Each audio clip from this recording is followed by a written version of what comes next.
Howdy, y'all. Hey, I just wanted to throw out a few tips that I do on my air guns. Been watching Lead Fever with his new Avenge X, and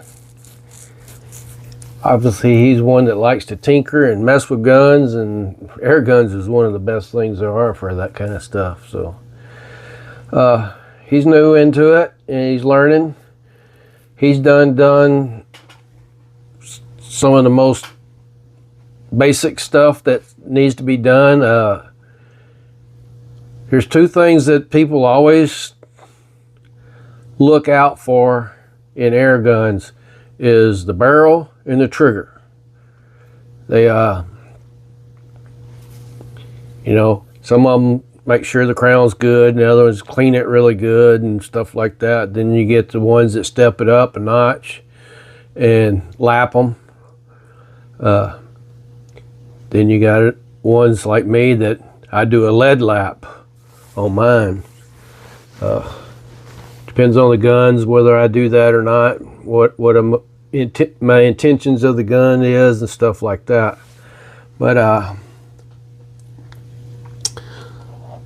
they always miss a couple other things that they don't look over.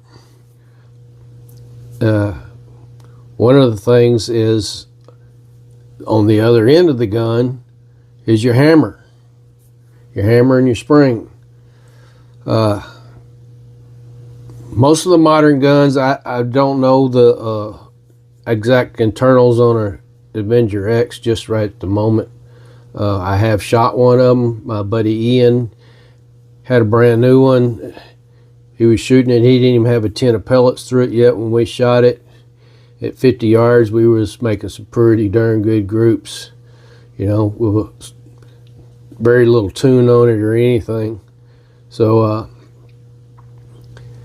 they're good guns. Avengers are very good guns. So, but some of the things I do on my air guns to try to make them a little more consistent is in the hammer. Most people overlook the hammer. Now this is a hammer out of a 2400 basically the CO2 and the pump Crossman pistols and air rifles. This is even in a old Discovery. I don't know if they're still using this type of setup or not. It's the only hammer I had laying around to look at, but when you get them in, they're pretty rough. I mean, they're just rough turned. I say I don't know about in the Avengers just yet. I haven't looked inside of one of them, but this hammer has been polished up some. It's not super, but it's polished up some and been deburred to make sure there's nothing that can drag in that channel or tube that it's sliding up and down in. Go in and make sure the tube itself has no burrs in it. You can get as crazy as you want on this. I've seen people polish these down to, if you're like me as a machinist, you get it well below a 32 finish, down into the 8s, And so I've seen some people, pardon me, sand them down till they get them into a 16 to an 8 finish, and then come in with like some flits or something and polish it even more and get a mirror finish on them, stuff like that. Because if you got this in there and your spring's compressing and it kind of cocks a little bit or something because it's a little loose fitting, whatever, any little burr on here is going to drag in there. So if you have a spring guide rod in there, and most of the modern guns do, I'm sure the Avenge X does too, All of my guns get one. If they don't come with one, I make one and put one in it. Now, I don't know if the guide rods are out of plastic or out of metal, but you can polish that too, because you got to think about that spring. Let me grab this right here. That spring goes over that, and if that surface is rough, it's going to drag on it. Anything that can make that hammer slide consistently the same and hit that hammer, or hit that valve exactly the same amount of inertia to crack that valve open, that's what you need to do. So that's just one of the things, like I say, a lot of people overlook this. Lubing it, same as a firearm, you know, don't over lube. I use Air Venturi Moly. It's a metal to metal paste. I've had this for years. It doesn't take much. You just put a little on there and get it smeared out really good. Get a good film on it. Stuff like that. You can put it on your guide rod for your spring to be able to have less friction. Things like that. Regulators. When rebuilding regulators now, I think Lead Fever said that he worked on compressors and stuff, so he probably knows a little bit about that stuff. I use Ultimox 226 in my regulators when I'm lubing up the O-rings and stuff like that. You can use whatever you want, but I don't like using like pure silicone or anything like that. I opt for the good stuff. You know, there's different brands of this out there, but this is the one I use. And this little jar is very expensive. You use very little of it. I mean, you dab your finger on it and you can coat 2 or 3 O-rings, no problem with it. Just as something else to look out for, because you want that regulator to be very free moving, you know, be able to reset real quick, things like that. Have very little creep if you can keep it from doing that. The other thing is sizing. I have no kind of pellet sizers here. I've never sized any pellets, but I do size all of my cast bullets, you know, like these 25s that I just cast. I got the 30s over here. Here's my 308 air rifles. I got size and dies. I use the Lee APP press, so I get their size and dies. Now, this new 250 caliber, 25 caliber, Lee has 251 and a 249. They may have a 250, but I couldn't find it. Couldn't find it on their list, couldn't find it nothing. So what I done was I bought the 251, hoping that my rifle would like a thou over. Ended up, it won't even feed into mine right now, but we're going to take that gun apart and work on it. That's the next project for me.